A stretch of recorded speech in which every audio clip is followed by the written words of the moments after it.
I'm sorry, my daughter. We see a girl, bloodied, lying on the ground. I'm the one who did this to you. In front of him, under the rain, a man with the symbol of a 1 above his head is kneeling, staring at the girl's body. And not just once, but 99 times. He begins to cry in front of her body. He stands up, wiping his tears, and continues to think. Now, I only have one chance left. Believe in me, Demi. This time, I definitely won't fail. We see a young man with a look of astonishment. The reason for his shock is what's on the news. The world collapsed in an instant. Dad, what are you watching? We have to survive.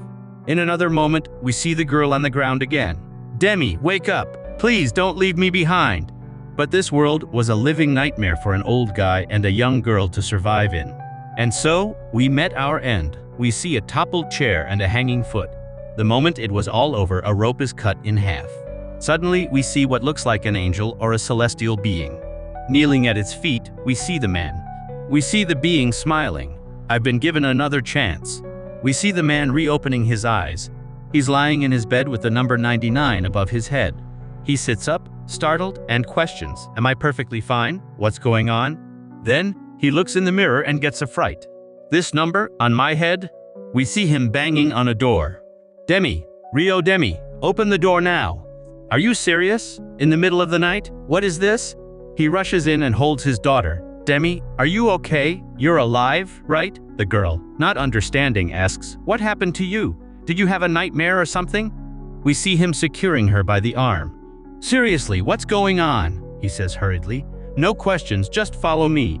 As they leave the residence, the girl says, Dad, let go. You're hurting me. Explain what's happening. Distressed, he says, we don't have time. If we don't hurry.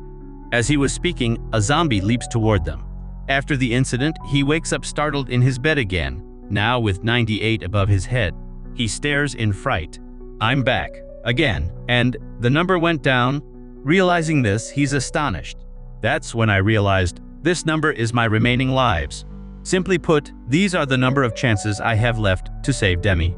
A zombie is hit in the head with a golf club. I did everything I could to save you.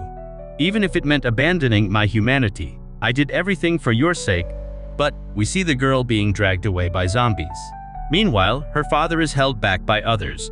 He pulls out a knife and tries to break free. Eventually, I realized, another zombie gets clocked in the face. The blow is so strong it sends it flying. Meanwhile, another one tries to attack the man. He hits that one too. At this moment, he only has 13 chances left. He continues to fight fiercely against the zombies. We see him again, landing a powerful blow to a zombie's face. After defeating them all, he stops, panting. Even if I had hundreds or thousands of chances. Behind his back, we see his daughter turned into a zombie. Bye, bye, bye, bye. Save me. A weak father like me, he thinks, hugging his daughter, can only lead his daughter to her end. With that, he points the gun at himself, with a tear streaming from his eye. He awakens once more. We see him lying in his bed. He gets up and continues to cry. His daughter, in the other room, also wakes up. Dad, what's all that noise in the middle of the night? She finds her father with a knife in his hand, seemingly preparing for something. She, not knowing why, is startled. Bye. He extends his hand toward her and hugs her, with his face right next to hers. He says, I promise. Even if I fail hundreds or thousands of times, even millions or billions of times, I will survive and save you. Trust your dad, okay, sweetie? Bye. Dawi Zhang. We see him even with his different appearance, with the number 1 above his head and carrying his daughter in his arms. It took 99 attempts to find the perfect shelter. Soldiers from the combined military base protect it, and the university hospital team cares for the survivors. By chance and destiny, order was never lost. This was truly the perfect home. We see him now old in a wheelchair, holding a bouquet of flowers in front of a gravestone. I spent my whole life there. In front of the gravestone, he begins to say, It's been 40 years since I arrived here. You waited a long time, didn't you, my daughter? I had to be careful because this was my last chance. Now I'm sure. This place is safe, so if we can get here alive, this place will be our final destination. Wait for me. Dad will come get you soon. He again points a gun at himself. Thus, we see him with his eyes closed on his last chance to save his daughter. With her by his side, he sighs. He looks at her. She returns his gaze with an apprehensive face, and the man begins to think just before reaching the final shelter of Aegean, Demi passed away. And it was because of a mistake of mine. I spent 40 years, repeated it hundreds of times to do everything perfectly, all to keep Demi alive until the end. Then, he holds the doorknob. This time, I definitely won't make any mistakes. Upon opening the door, he's startled. In front of his house is a massive horde of zombies, a variable. In 40 years and tens of thousands of rehearsals, there was one variable I never considered, and I froze. Because this is something that never changed, not even once in the last 99 attempts. The zombies start rushing towards him. They charge fiercely toward their target, the only condition that went unquestioned. We see his look of shock. There were never zombies at the door. Bye. As his daughter screams, he pushes her back. She falls inside the house, and we see the monsters almost reaching him. While she watches him through a crack, the door begins to close, and she screams, "Dad, what are you doing? Open this door, open it now, Dad." As she screams, we see her father outside. He is attacked by the zombies. We see the pain in his eye, the pain of having your insides torn out, the agony of losing a child. It's like having your guts ripped out. I've had my guts ripped out 99 times already. This path of demise, I'm used to it by now. We see a baby in a basket. The father, younger, looks at her with a smile on his face. "So, don't cry, my child." While being attacked, we see his look changing, veins popping on his face. Is this how it ends? Am I going to be gone for good now? As he thinks of his daughter being taken out for the last time, he finds some motivation to keep trying. No, we see all the zombies hanging onto his body. Be it 100 times or 1,000 times, I don't mind passing on. But if my daughter is still alive, I can't perish. With some kind of supernatural strength, he throws all the zombies away. One of the monsters, after hitting the ground, stares at him. We see the man's hand coming down on the zombie, and its head being ripped off. Thus, with his bare hands, he begins to take out all the zombies, one by one. As he attacks them, one of the zombies leaps at him and bites his shoulder. But instead of crying out in pain, he bites back. Besides biting it, he rips the monster's head off. The other zombie is pierced by a punch. We see the monsters thrown into the air, a screaming zombie head, and him smashing another one on the ground. But there are still a few zombies left. They stare at him standing still.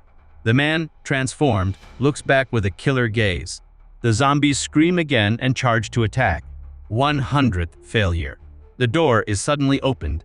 The girl watches with tears streaming down her face. And another chance was given to me. Don't worry, Demi. Even if I'm no longer human, I will protect you until the end. He looks at his daughter and asks, "Are you okay, sweetie?" Seoul, Mapo District. We see a store. What the heck is this? Who are you? Zombies are attacking everywhere. How did you get here alive? Speak up, or I'll put a hole in your head. And what's wrong with your face? Don't tell me. We see the father again. This time he's wearing sunglasses. Are you a celebrity, since you're wearing sunglasses? Get lost. The one saying this is Captain Shahiri, former captain of the Great Tiger Unit, codename Black Widow. There's no more room for you here. Find another place. Didn't you hear me? Scram! Suddenly, the woman is startled. My daughter has been wandering for a whole week. Her asthma has worsened and she's in terrible pain. Please help me save my daughter. If that's too much, at least take her. I'm begging you.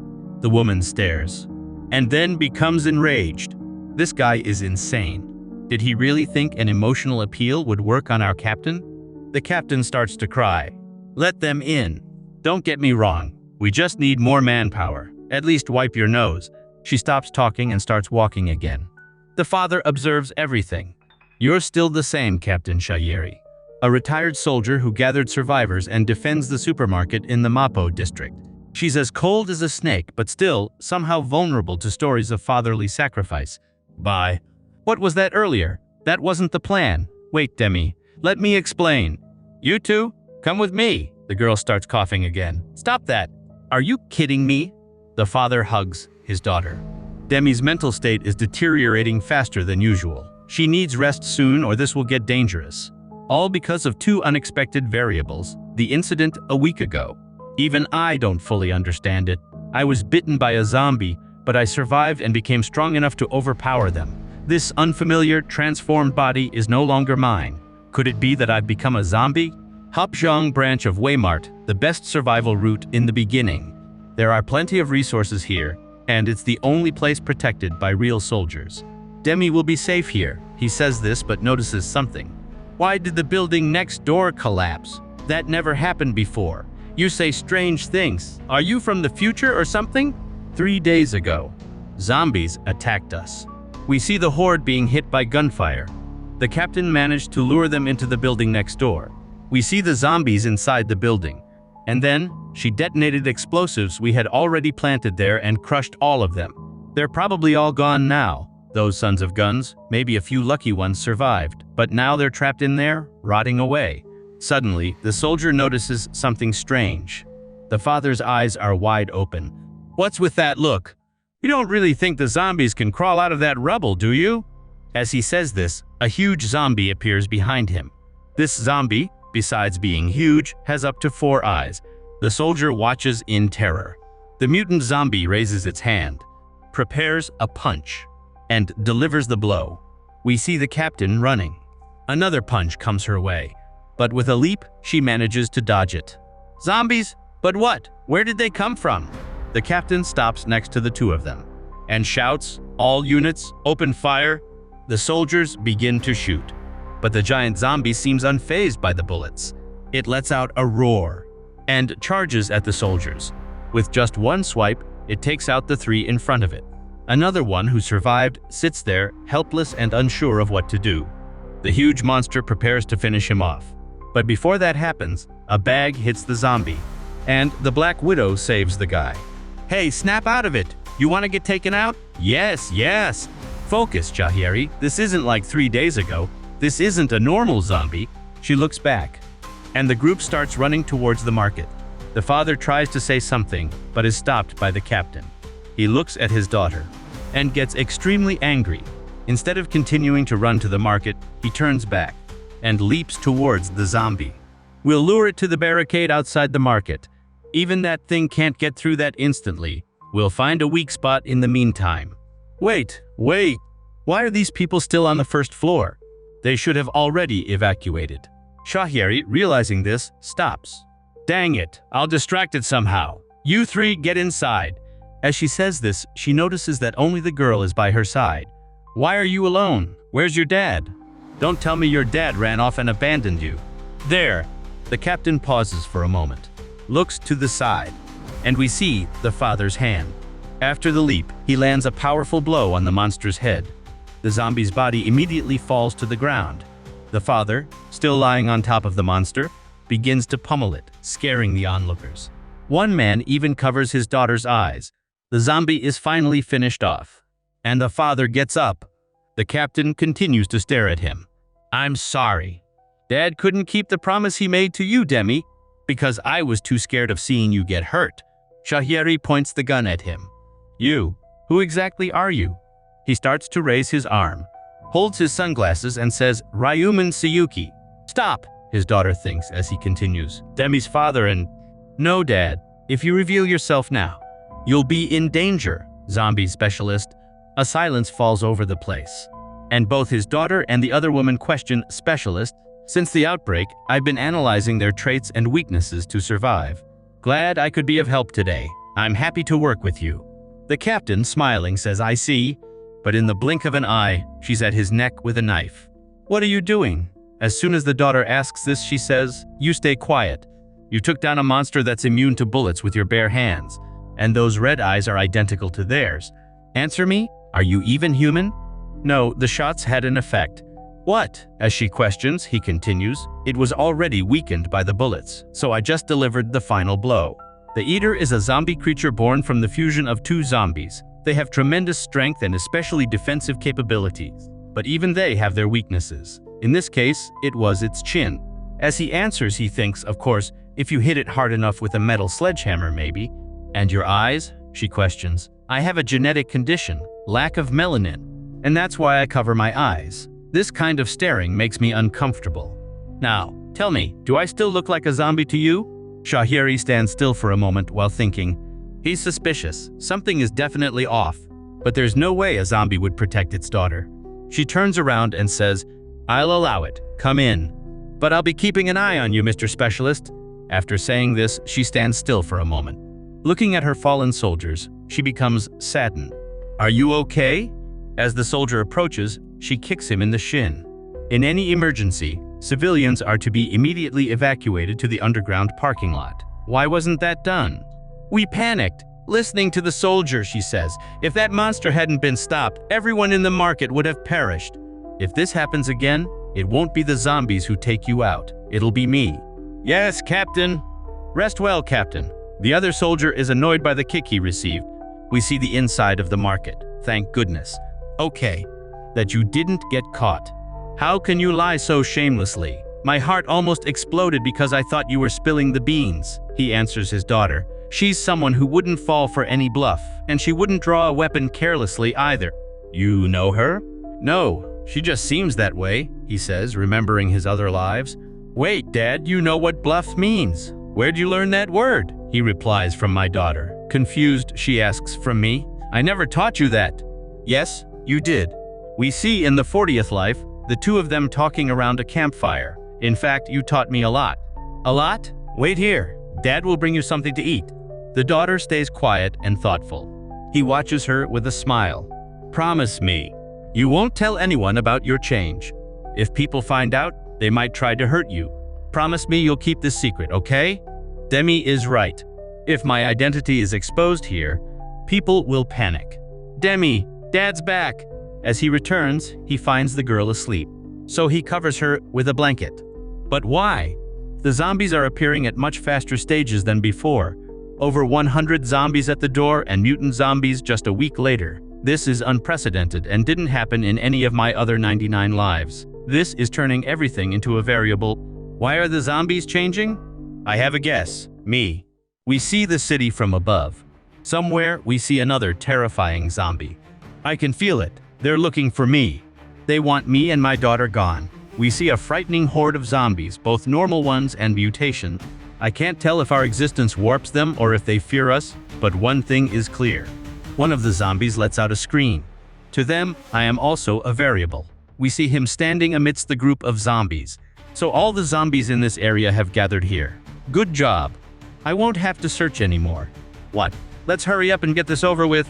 He grabs the ladder and breaks it into 2 pieces. Before my daughter wakes up, I have to cook. The zombie that had screamed charges at him, as does the rest of the monsters. We see one being hit by the ladder piece. The body of the hit zombie flies into the others as he advances. With the ladder pieces in hand, he continues to attack them one by one. One of the zombies bites his arm and rips it from his body. He kicks that zombie and with a blow, tears off its jaw. His arm that was torn off begins to grow back. We see a red glow in his eye as he prepares for a strike. With that, he smashes the zombie on the ground. Despite this, other mutated ones prepare to attack him.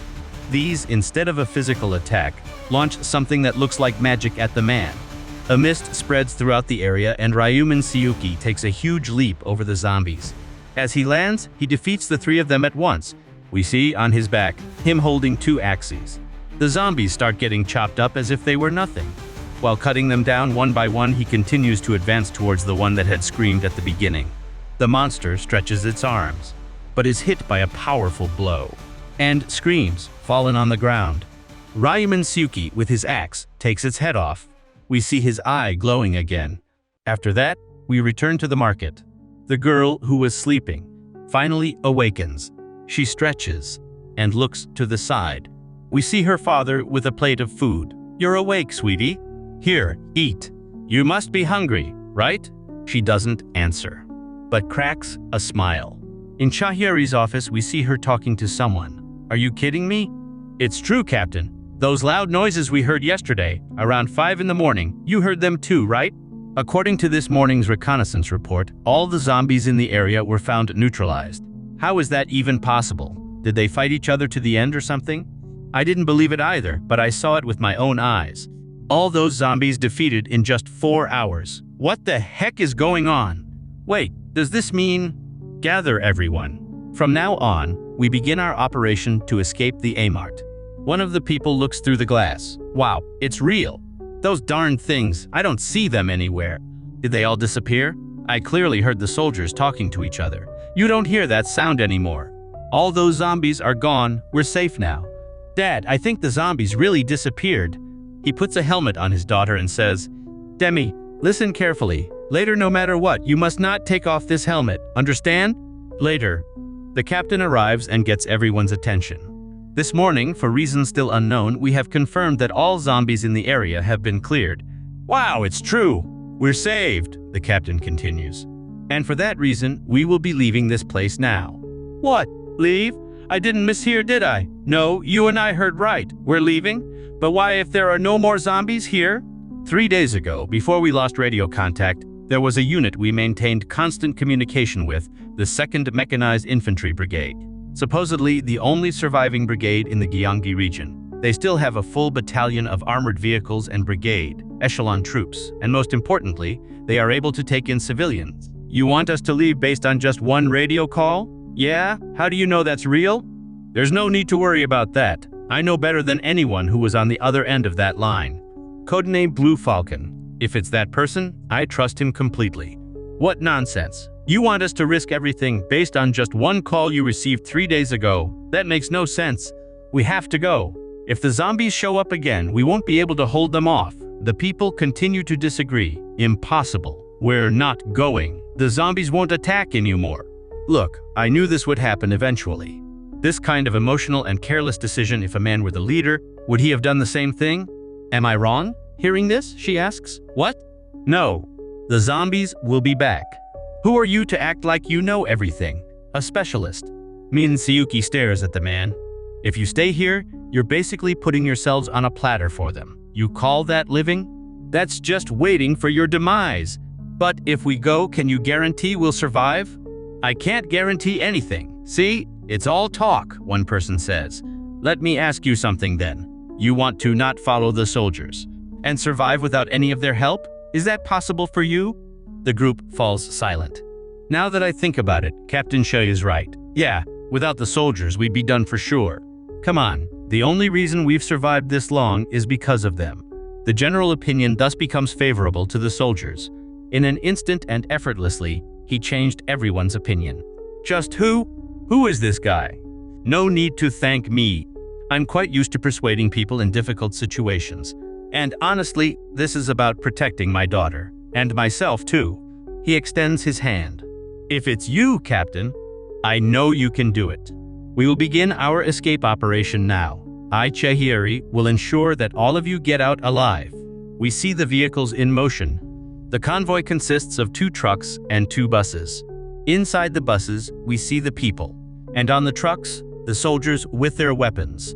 The captain takes the lead of the convoy. They arrive at a sign. And the driver says, crossing the river after so long feels a bit strange. Stay focused. This is just the beginning. Sergeant Shin.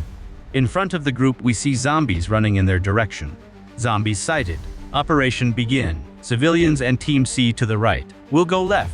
The first characteristic of zombies, their hearing is much more sensitive than their sight. Thus, from the back of the truck, one of the soldiers throws several cans and boxes. The items clatter near the group of zombies. The monsters group up and start running towards the truck. It worked. They're following us. Maintain distance and don't let them catch up. But Captain, a soldier says, there are too many zombies now. They'll catch up to us at this rate. With this many, head for the Seongsan Bridge. We see the said bridge. The second characteristic of zombies. A little more, just a little more. No matter the situation, they always charge straight at humans. Now, the truck skids and turns in the other direction. We see one of the zombies running, and suddenly a group of them being hit. Some zombies are thrown into the air. We see the top-down view of the bridge again, and the zombies heading towards the truck. The third characteristic of zombies, their backs are their weak spot. Thus, Ryumin Seoki, with a road roller, runs over the zombie. Road roller, incoming. Road roller, a heavy machine capable of crushing everything under dozens of tons of pressure. The king of construction vehicles. The zombies scream as the road roller passes over everything. We see the next zombies to be hit. The soldiers and the captain watch in astonishment. The zombies are crushed. while Ryuman Sioki controls the machinery. At another point, we see the bus and the other truck. The girl, seated, thinks, "Seriously? Why does it have to be you, Dad?" Hearing the question, he says, "Because no one else can do it. I'll be close to you, so don't worry." What if the soldiers notice something strange about you? Captain Che's team has returned. The girl looks out the window. "Don't worry, I'll just be providing assistance. Dad, I won't let anyone find out." We see her shocked face as she sees everyone with her father on the road roller. "Everyone, get behind me."